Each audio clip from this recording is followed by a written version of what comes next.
तो साथियों, आज हम बात करेंगे महाकवि कालिदास जी की। उससे पहले आप सभी का हिस्ट्री हिंदी पॉइंट चैनल में हार्दिक स्वागत एवं अभिनंदन।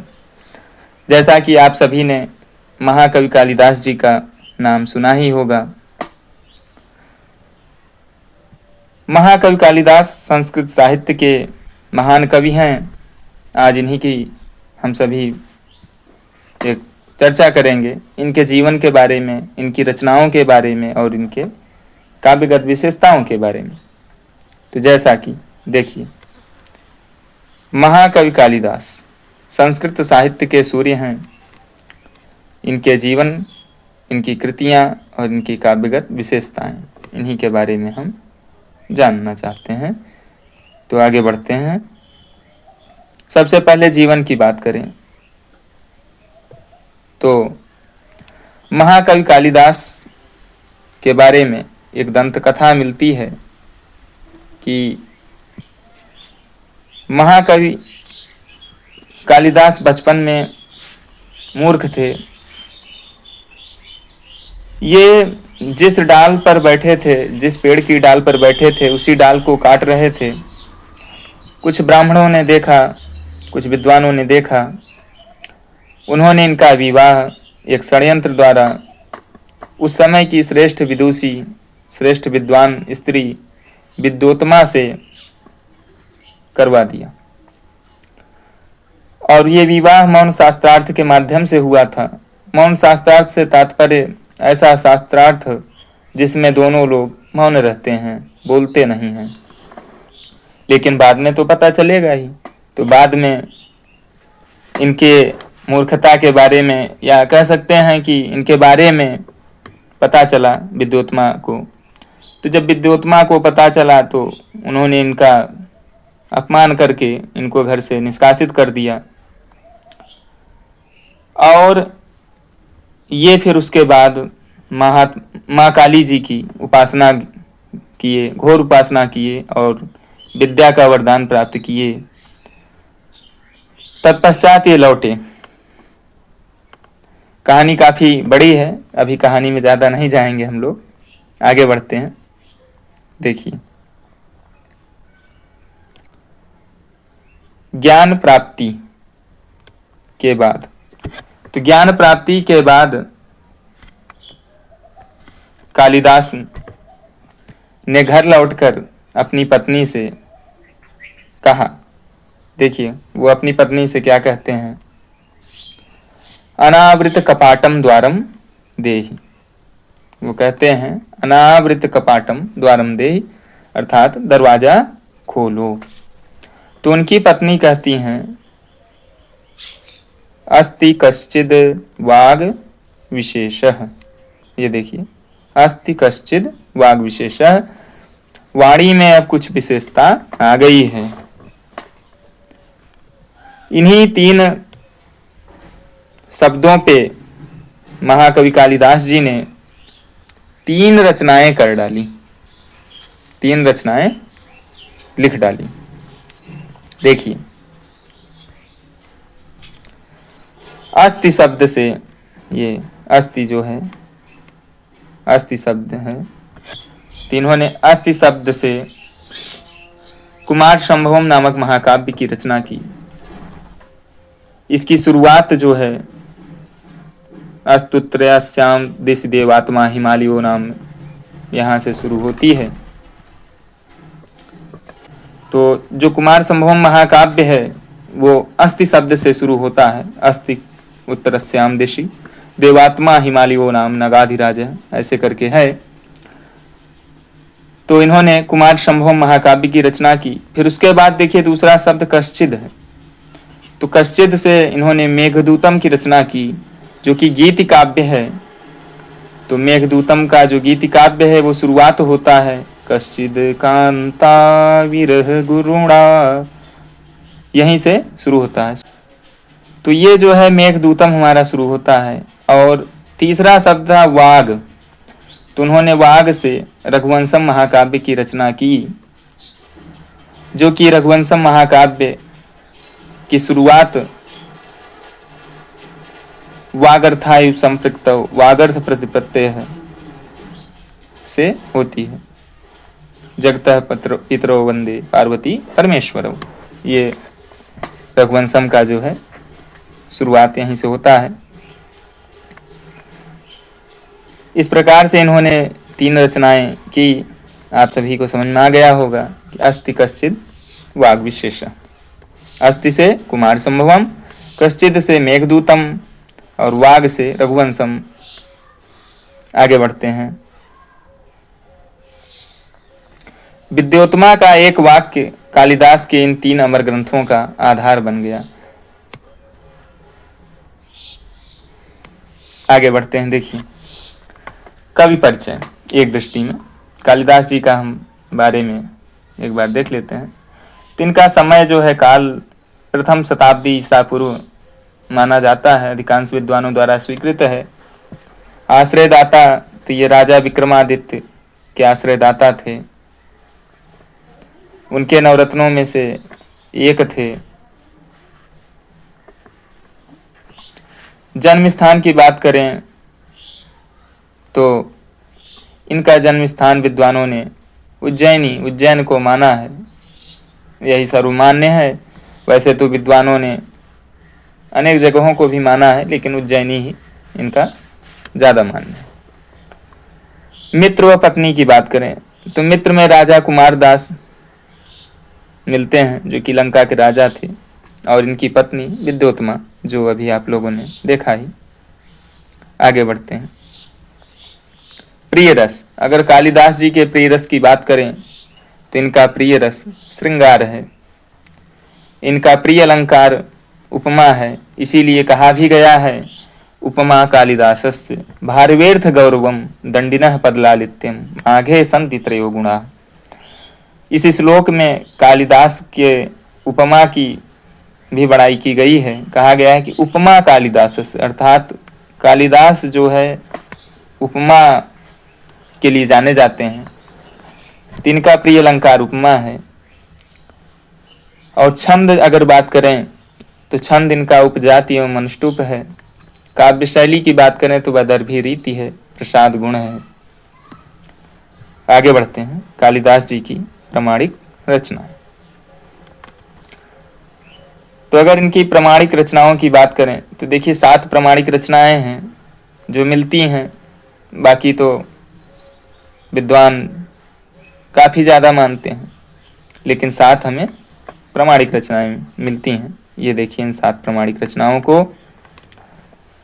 तो इनके 2 महाकाव्य हैं कालिदास जी के, एक कुमार संभवम और एक रघुवंशम। ये देखिए कुमार संभवम, इसमें 17 सर्ग हैं, और ये देखिए रघुवंशम, इसमें 19 सर्ग हैं। तो 2 इनके महाकाव्य हैं। खंड काव्य और गीति काव्य की बात करें तो देखिए इनका रीति संहार, जिसमें 6 सर्ग है, और मेघदूतम, जिसमें 2 भाग है, उत्तर मेघ पूर्व मेघ करके 4 हो गई रचना। अब देखिए नाटक इन्होंने 3 लिखे, मालविकाग्निमित्रम, विक्रमोर्वशीयम और अभिज्ञान शाकुंतलम। तो मालविकाग्निमित्रम देखिए जो नाटक है इसमें 5 अंक है, विक्रमोर्वशीयम जो नाटक है इसमें भी 5 अंक है, अभिज्ञान शाकुंतलम जो नाटक है इसमें 7 अंक है। इस प्रकार से इनकी 7 प्रामाणिक रचनाएं हो गई। अब हम आगे बढ़ते हैं। अब बात करते हैं कुमार संभवम की। तो देखिए कुमार संभवम की अगर हम बात करें तो कुमार संभवम शिव पार्वती को लेकर के एक महाकाव्य महाकवि कालिदास जी ने लिखा। तो सर्ग 1 से 5 तक में शिव पार्वती इनकी तपस्या का हिमालय वर्णन, तारकासुर का आतंक, कामदेव को भस्म जो महादेव ने किया था, और पार्वती जी ने महादेव को प्राप्त करने के लिए जो घोर तपस्या की थी उसका वर्णन, और शिव द्वारा जो परीक्षा ली गई थी उसका वर्णन हमें सर्ग 1 से 5 तक में मिलता है। फिर उसके बाद 6 से 8 तक में आपका विवाह की स्वीकृति, सप्तर्षियों का हिमालय गमन, शिव पार्वती का विवाह, दाम्पत्य जीवन, इसका वर्णन मिलता है। फिर उसके बाद 9वें से लेकर 17वें सर्ग तक कुमार का जन्म अर्थात कार्तिकेय जी का जन्म और ताड़कासुर का वध, कार्तिकेय कुमार स्कंद का जन्म और उन्होंने देवताओं का सेनापति बने और देवासुर संग्राम और ताड़कासुर का वध किया, इसका वर्णन मिलता है। इस महाकाव्य में 17 सर्ग हैं। नायक शिव हैं जो कि धीरोदात्त श्रेणी के नायक हैं, नायिका पार्वती हैं, प्रतिनायक तारकासुर है। अंगिरस की बात करें, अंगिरस का अर्थ होता है प्रधान रस। संस्कृत साहित्य में किसी भी महाकाव्य का या किसी भी साहित्य का एक अंगिरस होता है, एक प्रधान रस होता है। उसी प्रकार से कुमार संभवम का अंगिरस श्रृंगार रस है। उपजीव्य काव्य की बात करें, उपजीव्य जहाँ से इसकी कहानी ली गई है तो वो शिव पुराण है और रामायण, मुख्यतः शिव पुराण। आगे देखिए, एक नोट है कि मल्लीनाथ की संजीवनी टीका 7वें सर्ग तक ही है। तो मल्लीनाथ हैं, विद्वान हैं, इन्होंने संजीवनी टीका लिखी है जो 7वें सर्ग तक ही है। अब आगे बढ़ते हैं, हम दूसरे महाकाव्य की चर्चा करते हैं, रघुवंशम। तो देखिए रघुवंशम, तो रघुवंशम में क्या है? सूर्यवंश की गाथा है। महाकवि कालिदास जी ने सूर्यवंश का वर्णन किया है। इसमें 19 सर्ग है। इसमें मनु व दिलीप की कथा है। 1-2 सर्ग में आदर्श राजा दिलीप द्वारा संतान प्राप्ति हेतु नंदिनी गाय कामधेनु की पुत्री जो है उसकी 21 दिन की सेवा और सिंह से संवाद का वर्णन मिलता है। फिर रघु व अज का वर्णन मिलता है 3 से 8 सर्गों तक। रघु का दिग्विजय, विश्वजित यज्ञ, अज और इंदुमती का विवाह, इंदुमती की मृत्यु पर अज विलाप, करुण रस का अद्भुत प्रयोग इन्होंने किया है अज विलाप में। फिर 9 से 10 में दशरथ जी का श्रवण कुमार की हत्या, शाप प्राप्ति और पुत्रेष्टि यज्ञ का वर्णन किया है। तत्पश्चात इन्होंने 11 से 15 सर्ग में राम जी का वर्णन किया है। महाकाव्य के मुख्य नायक श्री राम जी ही हैं। वनवास, रावण वध, लंका से लौटते समय, समुद्र व संगम वर्णन और सीता परित्याग तक का वर्णन किया। तत्पश्चात कुश, लव व अग्निवर्ण के बारे में 16 से 19 तक इन्होंने वर्णन किया है। कुश का राज्याभिषेक होता है और अंतिम सर्ग में विलासी राजा अग्निवर्ण की राजयक्षमा अर्थात क्षय रोग से, जिसको आजकल टीबी बोलते हैं, उससे मृत्यु हो जाती है और वंश का पतन हो जाता है। तो अर्थात रघुवंश जो श्री राम जी का वंश है उसका इन्होंने शुरू से लेकर अंत तक कह सकते हैं वर्णन किया है। प्रधान रस वीर रस है। 19 सर्ग है इसमें रघुवंशम में। ये इनका दूसरा महाकाव्य था। अब आगे बढ़ते हैं और बात करते हैं गीति काव्य जो इन्होंने लिखा, ऋतु संहार और मेघदूत की। तो ऋतु संहारम क्या है? कालिदास की प्रथम रचना है। इसमें 6 सर्ग हैं और इन 6 सर्गों में ऋतुओं का भव्य वर्णन इन्होंने किया है। ये देखिए 6 ऋतुओं का नाम भी इसमें दिख रहा है, देखिए चित्र सहित है। ग्रीष्म, वर्षा, शरद, हेमंत, शिशिर और वसंत। 3 ही 6 ऋतुओं का भव्य वर्णन है इस रचना में। ग्रीष्म की प्रचंडता से आरंभ होकर, ग्रीष्म से शुरू होकर वसंत के मादक सौंदर्य पर समाप्त है।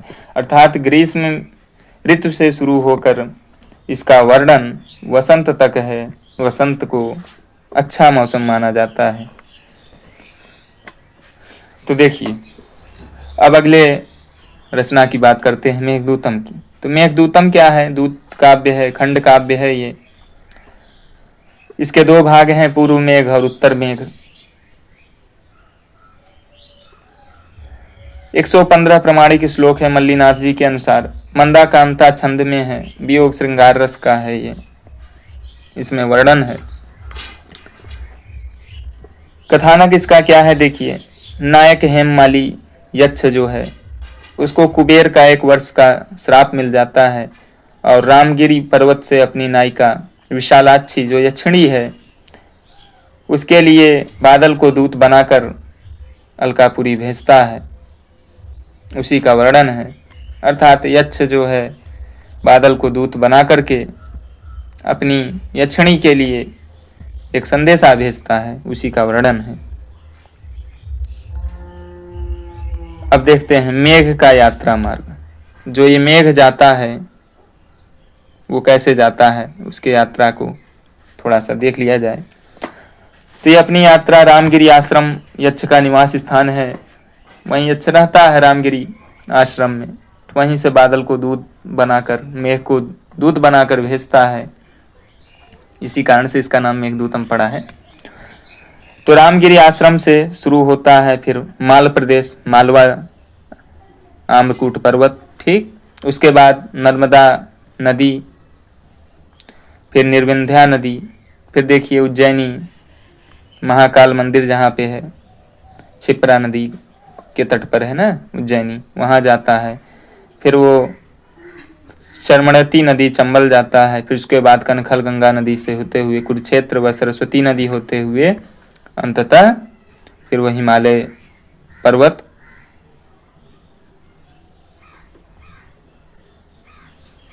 पहुंचता है। देखिए रामगिरी आश्रम से शुरू किया, माल प्रदेश जाता है, फिर नर्मदा नदी जी पड़ती है, फिर निर्विंध्या नदी पड़ती है, फिर उज्जैनी स्थान पड़ता है जहाँ महाकालेश्वर मंदिर भी है।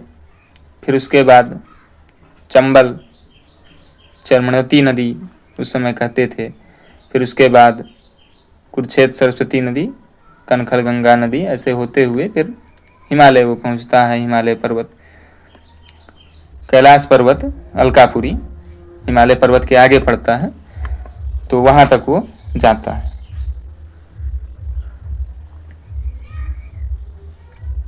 तो अलकापुरी तक वो संदेशा अपना भेजता है। अलकापुरी क्या है कि कुबेर का निवास स्थान है, वहीं पे यक्ष पहले रहता था, तो साप के कारण यहाँ धरती पे चला आया था, तो उसको यक्षिणी की याद आती है, तो वो एक संदेशा भेजता है मेघ को बना करके। देखिए इसी का वर्णन था। इसका अगर स्रोत की बात करें तो ब्रह्मवैवर्त पुराण व वाल्मीकि रामायण से प्रेरित है, प्रसाद व माधुर्य गुण प्रधान है। अब हम आगे बढ़ते हैं। प्रारंभिक दो नाटक जो हैं मालविकाग्निमित्रम और विक्रमोर्वशीयम, इनकी बात करें तो कालिदास जी का प्रथम नाटक मालविकाग्निमित्रम है, दूसरा नाटक विक्रमोर्वशीयम है। मालविकाग्निमित्रम में 5 अंक है, विक्रमोर्वशीयम में भी 5 अंक है।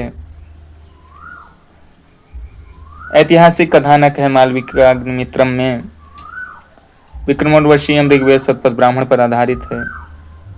नायक नायिका की बात करें तो मालविकाग्निमित्रम में नायक जो है अग्निमित्र हैं, जो कि शुंग वंशीय शासक पुष्यमुत्र शुंग के पुत्र है अग्निमित्र। इतिहास अगर आप पढ़े होंगे तो जानकारी होगी थोड़ा बहुत। और ये धीरोदात्त नायक है। नायिका जो है मालविका है, जो कि मुग्धा श्रेणी की नायिका है। और विक्रमोर्वशीयम की अगर बात करें तो इसमें नायक जो है राजा विक्रम है, जिनको पुरूरवा कहते हैं, और नायिका उर्वशी है जो कि अप्सरा।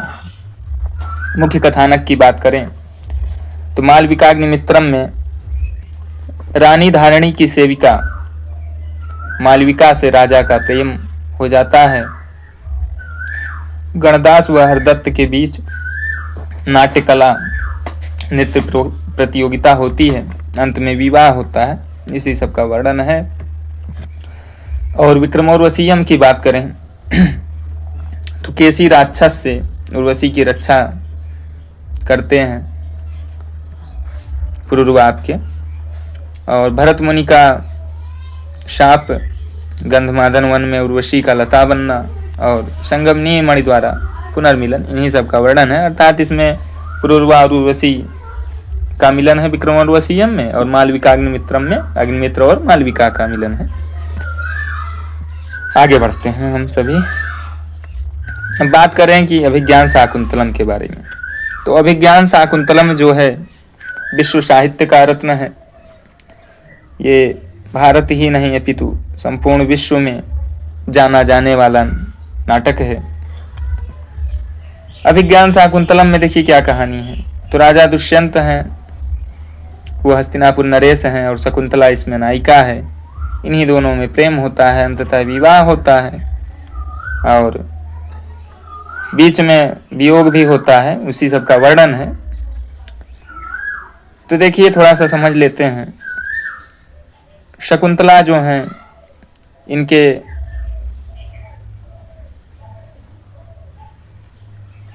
माता पिता तो विश्वामित्र और मेनका हैं, लेकिन ये जैविक माता पिता हैं, इन्होंने जन्म दिया है। लेकिन इनका पालन पोषण शकुंतला का महर्षि कण्व इनके पालक पिता हैं। महर्षि कण्व ने इनका पालन पोषण किया शकुंतला जी का। इनकी दो सखियां हैं, अनसुईया एवं प्रियंवदा, और दुर्वासा ऋषि श्राप दे देते हैं। इसमें ऐसा कहानी है।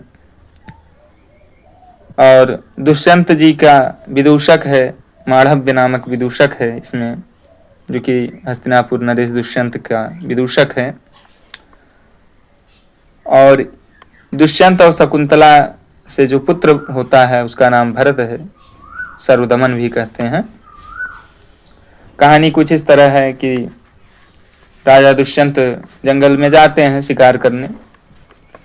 वहाँ पे शकुंतला को देखते हैं और उससे प्रेम में हो जाते हैं। तत्पश्चात गांधर्व विवाह कर लेते हैं, प्रेम विवाह कर लेते हैं दोनों लोग। और महर्षि कण्व जो है आश्रम में नहीं रहते हैं, वो कहीं तपस्या करने गए थे। और दुष्यंत जी फिर चले जाते हैं अपने राज्य। फिर यहाँ पे शकुंतला वियोग में रहती है। अनसुईया और प्रियंवदा जो हैं, उनकी सखियां हैं शकुंतला की, वे सभी हंसी ठिठोली करती हैं। अंततः फिर अंगूठी एक दिए थे, तो वही अंगूठी भी खो जाती है। अंगूठी खो जब जाती है, हालांकि ये प्रेम में डूबी हुई थी शकुंतला, तो उसी समय महर्षि दुर्वासा जी आते हैं। दुर्वासा जी की बात को नहीं सुनती हैं, ध्यानमग्न रहती हैं अपने प्रेमी में, तो उतना ध्यान नहीं आता। दुर्वासा ऋषि श्राप दे देते हैं। तो जो अंगूठी थी ना वो खो जाती है, वह जो मैं बताया अंगूठी। तो अंगूठी जो दी हुई थी शकुंतला उंगली में पहनी हुई थी, तो अंगूठी ही खो जाती है। तो अंगूठी खो गई है तो फिर इनको कुछ याद ही नहीं आता, क्योंकि दुर्वासा ऋषि श्राप दे दिए हैं दुष्यंत को। दुष्यंत भूल गए हैं। फिर इनके पिता आते हैं महर्षि कण्व, वो उनको सब जानकारी हो जाती है दिव्य दृष्टि के माध्यम से। जब उनको जानकारी हो जाती है तो वो इनको विदा करते हैं कि जाएं अपना हस्तिनापुर नरेश के पास विदा करने। तो विदा करने दो लोग लेके जाते हैं। तो दो लोग जब लेके जा रहे हैं विदा करने, वहाँ राज दरबार पहुँचते हैं, तो दुष्यंत को कुछ याद ही नहीं रहता है, क्योंकि अंगूठी जो है खो जाती है। अब अंगूठी जब तक वो दिखेगी नहीं उनको, तब तक उनको कुछ याद ही नहीं आएगा। अंगूठी खो गई शकुंतला जी के पास जो थी। दुर्वासा जी ने श्राप दिया था, तो उसके बाद निवारण यही बताए थे कि अगर अंगूठी देख लेंगे तो उनको याद आएगा। अंगूठी ही खो गई। तो कहते हैं कि वो अंगूठी जो है वो राजा के किसी राज्य में, राजा जी के ही राज्य में कोई मछुआरा पाता है। तो वो मछुआरा वो स्वर्ण की अंगूठी जो है, मछुआरा जो है मछली पकड़ता है, तो उसी मछली के पेट में निकलता है। तो उसी अंगूठी को ले करके जो है राजा के पास जाता है। कुछ कहते हैं कि शायद सैनिक लोग पकड़ के उसको ले जाते हैं राजा के पास। और अंगूठी जो है कहते हैं कि सोने की अंगूठी इसके पास कहाँ से। तो राजा अंगूठी को लेते हैं, देखते हैं, और उन्हें पूरा याद आ जाता है जो भी घटना हुई थी।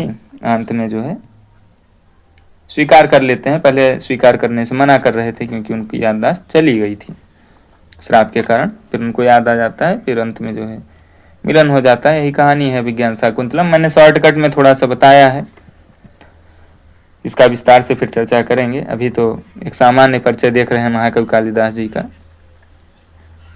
आ जाते हैं अगर तो इसमें 7 अंक हैं। उपजीव्य मतलब सोर्स कहाँ से है, तो महाभारत के आदि पर्व का शकुंतलोपाख्यान जो है वहीं से कालिदास जी ने ये कथा उठाई और उन्होंने अभिज्ञान शाकुंतलम की रचना की। रस की बात करें संभोग श्रृंगार या संयोग श्रृंगार है इसमें। मंगलाचरण की बात करें तो श्रगधरा छंद में अष्टमूर्ति शिव की स्तुति की गई है। मंगलाचरण मतलब होता है कि ग्रंथ का आरंभ कहाँ से हुआ है। तो संस्कृत साहित्य में कोई भी ग्रंथ हो तो लिखा जाता है तो उसका शुरुआत मंगलाचरण से होता है। तो इसी प्रकार से अभिज्ञान शाकुंतलम का मंगलाचरण श्रगधरा छंद में अष्टमूर्ति महादेव शिव की स्तुति करते हुए किया गया है। आगे बढ़ते हैं। ये देखिए शाकुंतलम का भावात्मक वक्र, जो मैं कहानी बता रहा था वही इसमें भी है। तो आश्रम में प्रवेश होता है, दुष्यंत शकुंतला का गांधर्व विवाह होता है, राजा का आश्रम में प्रवेश होता है। फिर शाप एवं विदाई की कथा है, दुर्वासा ऋषि का श्राप मिलता है, शकुंतला की मार्मिक विदाई है। 22 श्लोकों वाला यह अंक सर्वाधिक रमणीय है, बहुत अच्छा है। ये 22 श्लोकों वाला जो अंक है, चौथा वाला अंक चतुर्थ, बहुत अच्छा माना जाता है। इसके बारे में कहा भी गया है एक श्लोक में। अभी हम उस श्लोक की चर्चा करेंगे। देखिए फिर उसके बाद प्रत्याख्यान, दरबार में राजा दुष्यंत द्वारा शकुंतला को पहचानने से इनकार, इसी का वर्णन है। फिर उसके बाद सची तीर्थ में गिरी अंगूठी का मछुआरे को मिलना और राजा को स्मृति वापस आना और भारी विलाप राजा करता है। फिर जो है पुनर्मिलन इनका हो जाता है, वही मैंने बोला ना पुनर्मिलन अंत में हो जाता है। तो लौटते हुए हेमकूट पर्वत पर मरीचाश्रम में पुत्र भरत और शकुंतला से राजा का मिलन हो जाता है। तो यही 7 अंकों में ये कहानी इन्होंने वर्णित की है कालिदास जी ने। आगे बढ़ते हैं। कालिदास का शिल्प और शैली, इसकी बात करें तो उपमा कालिदास की उपमाएं विश्व प्रसिद्ध हैं। केवल अभिज्ञान शाकुंतलम में लगभग 180 उपमाओं का सटीक व स्वाभाविक प्रयोग हुआ है। वह दर्भी रीति एवं प्रसाद गुण है, क्लिष्टता का पूर्ण भाव है। उनकी भाषा जो है सरल है, कालिदास जी की मधुर है, प्रवाहमयी है, जो सीधे हृदय में उतर जाती है, श्रृंगार रस का है, पूर्ण परिपाक है, श्रृंगार रस में वर्णित है। श्रृंगार के ही कवि जाने भी जाते हैं महाकवि कालिदास, और इन्होंने प्रकृति का मानवीकरण भी किया है। कालिदास के काव्यों में प्रकृति मूक दर्शक नहीं है, बल्कि एक सजीव पात्र है। जैसे शकुंतला की विदाई में वृक्षों का रोना, वहाँ जो पशु पक्षी हैं, वहाँ जो मृग हैं, उन सब का जो है इन्होंने एक अच्छा वर्णन किया है शकुंतला की विदाई के समय में। मेघदूतम में अगर बात करें तो बादल का दूत बनना, बादल दूत बन के जाता है, तो कहीं न कहीं प्रकृति है का मानवीकरण इन्होंने किया है। और पूरा रास्ता भी बताते हैं कि कैसे रामगिरी पर्वत से अलकापुरी तक जाया जाए। अर्थात कालिदास जी को भूगोल संबंधी जानकारी बहुत अच्छी थी, हम ये भी कह सकते हैं। और जिन जिन स्थानों का उन्होंने वर्णन किया है, वर्तमान में वे सभी स्थान आज भी मौजूद हैं। आगे बढ़ते हैं। अब बात करते हैं विश्व पटल पर कालिदास। तो विश्व पटल पर अगर कालिदास जी की बात करें तो इन्हें भारत का शेक्सपियर कहा जाता है। और सर विलियम जोन्स ने ये कहा था। अभिज्ञान शाकुंतलम का सर्वप्रथम अंग्रेजी अनुवाद सर विलियम जोन्स ने ही किया। प्रसिद्ध जर्मन विद्वान मैक्स मूलर ने मेघदूत का पद्य अनुवाद, सेट्ज ने गद्य अनुवाद किया। ये दोनों विद्वान जो हैं जर्मनी के थे, इन्होंने भी कालिदास के रचनाओं का अनुवाद किया। कालिदास केवल संस्कृत के ही नहीं अपितु संपूर्ण विश्व साहित्य के मुकुटमणि हैं। उनकी कृतियां आज भी मानवीय संवेदनाओं और रस सिद्धांत का सर्वोच्च शिखर है। हम फिर से थोड़ा सा हल्का से देख लेते हैं रिवीजन के हिसाब से। संस्कृत साहित्य के सूर्य महाकवि कालिदास, जिनका जीवन वृत्त, कृतियां, नाट्यकला, वही काव्यगत विशेषता वगैरह का वर्णन, ग्रंथ कथा और ज्ञान प्राप्ति। तो कालिदास की जीवन यात्रा देखिए। विद्योत्मा से इन्होंने विवाह किया, पंडितों के षड्यंत्र द्वारा श्रेष्ठ विदुषी विद्योत्मा से विवाह, मौन शास्त्रार्थ में कालिदास की विजय हुई। तिरस्कार और तपस्या, मूर्खता का बोध होने पर पत्नी द्वारा तिरस्कार, फिर घर से निष्कासन हुआ। माता काली की इन्होंने घोर उपासना की कालिदास जी ने, और फिर ज्ञान प्राप्ति प्राप्त की, विद्या का वरदान पाकर घर वापसी किए। द्वार पर आकर कालिदास ने कहा, प्रथम उद्घोष उनका है, अनावृत कपाटम द्वारम देहि। तो उनकी पत्नी विद्योतमान उत्तर दिया, अस्ति कश्चित वाग विशेषा, वाणी में अब कुछ विशेषता आ गई है। इसी एक वाक्य से उन्होंने 2 महाकाव्यों की और 1 खंड काव्य की रचना की। अस्ति से कुमार संभवम महाकाव्य, और कश्चित से मेघदूतम, कश्चित कांता विरह गुना, और वाक से वागर्थाय संपृक्तो वागर्थ प्रत्यय रघुवंशम की रचना। महाकवि कालिदास देखिए, तो वही व्यक्तिगत जानकारी। इन्हें भारत का शेक्सपियर कहा जाता है। प्रथम शताब्दी ईसा पूर्व समय है। विक्रमादित्य के नवरत्नों में से एक थे। आश्रयदाता राजा विक्रमादित्य हैं। उपासक शिव और माता काली के उपासक हैं। जन्म स्थान इनका उज्जैनी है। काव्य शैली की बात करने वाला दर्भी रीति है। प्रसाद गुण है। प्रिय रस इनका श्रृंगार है। प्रिय छंद उपजाति तथा अनुष्टुप है। प्रिय अलंकार उपमा है, इसीलिए इन्हें उपमा कालिदास से कहा जाता है। 7 प्रमाणिक रचनाएं हैं, जिसमें 2 महाकाव्य हैं, कुमार संभवम और रघुवंशम, और गीत काव्य, अखंड काव्य, ऋतु संहार और मेघदूतम हैं। नाटक हैं 3 इनके, मालविकाग्निमित्रम, विक्रमोर्वशीयम, विज्ञान शाकुंतलम। मालविकाग्निमित्रम में 5 अंक, विक्रमोर्वशीयम में भी 5 अंक, और विज्ञान शाकुंतलम में 7 अंक हैं। और कुमार संभवम महाकाव्य में 17 सर्ग, और रघुवंशम में 19 सर्ग, ऋतु संहार में 6 सर्ग, और मेघदूतम में 2 भाग हैं, पूर्व मेघ और उत्तर मेघ। आगे बढ़ते हैं। कुमार संभवम में नायक नायिका शिव एवं पार्वती हैं। रस श्रृंगार रस है। सर्वाधिक उपजाति छंद का प्रयोग है। और रघुवंशम में आपके 19 सर्ग हैं। 31 सूर्यवंशी राजाओं का वर्णन है। मुख्य रस वीर है। अनुष्टुप छंद की प्रधानता है, ताकि आप सभी देख ही रहे हैं, जैसा कि अभी आपने देखा ही। फिर ये देखिए, ऋतु संहार में प्रकृति का चक्र मतलब मौसम का वर्णन है। 6 ऋतुओं का वर्णन है। मेघदूतम में विरह की चरण परिणीति है। वियोग श्रृंगार है। ठीक। और फिर ये देखिए, वही रास्ते का वर्णन है।